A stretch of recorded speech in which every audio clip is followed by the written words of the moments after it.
Welcome, tale-tellers. We've had no sleeps, creepypastas, and even cryptids recently.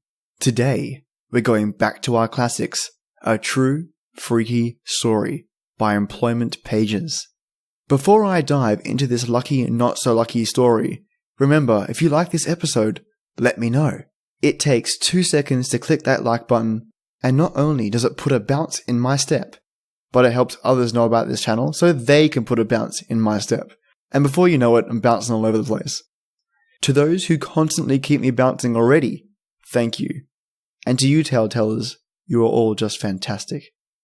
Okay, turn the lights off, the sound up, and get ready for something different. The title of today's story is Woman with a Crowbar. Today's tale-teller, Employmentpages. This is a story about my mum. She has been living in the same house for about 12 years. It's in a shady neighborhood, lots of gang activity, and sirens can always be heard not far away. I can't count the number of times the convenience store across the street has been robbed since we moved in, but we were never concerned. My mother created an unquestionably comfortable home, and I always felt safe. In 2013, when my father died, she adopted a dog for company, as it was just her living in the house at the time of when this accident occurred. The dog is yappy, sweet as hell, but any sort of noise outside, whether it's a car door slamming or our mailman, she will bark, and bark, and bark, and bark. This can be scary if it catches you off guard, or if it's late at night, but of course, it's also reassuring that she's so alert, and that's exactly what happened. My mother told me it was late one night, maybe 2 a.m. She was getting ready for bed. She stays up late, watching investigative discovery and the like. There are 2 doors that must be opened to get inside the house. The front door has a large window and opens into a porch, where she keeps her deep freeze. There is a larger metal door after the porch, which opens directly into the living room of her house. She locks it every night before she goes to bed. She likes to sleep on the couch in the living room. She claims her bed upstairs hurts her back. All of a sudden, her dog starts barking her head off. At first, my mum scolded her, assuming she heard a car pass by or something.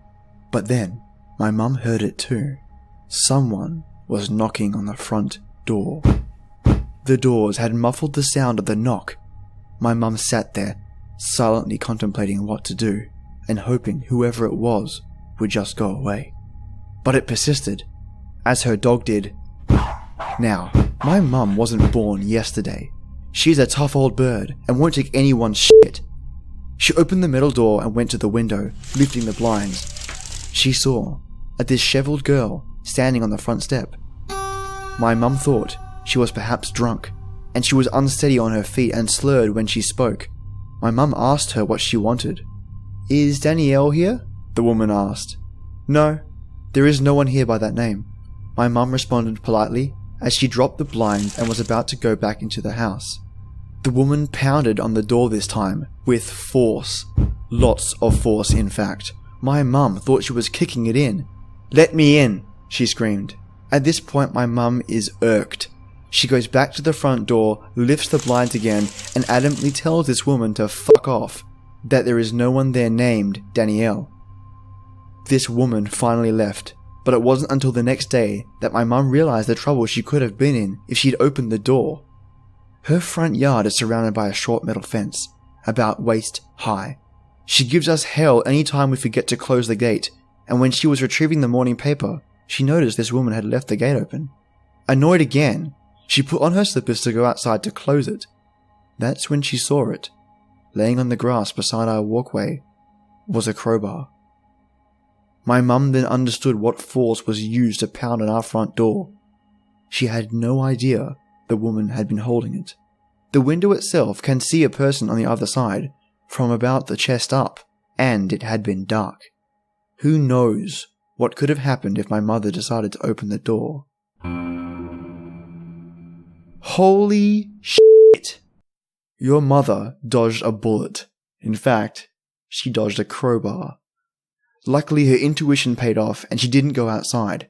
Smart move, and that probably saved her life. A big thank you to Employmentpages, and just a heads up, during this reading I had to stop myself from saying Elmo-Mages. I have no idea why, but it's been a long day, okay? But yes, thank you for giving me your approval to record your story. Just a reminder, if you like this episode, click that like button, share it around, and leave your opinion. Yes, your opinion in the comments below. I want to know. Anything like this happen to you? What would you have done? Let me and your other fellow telltales know. So, tale-tellers, stay safe, stay hidden, and till next time.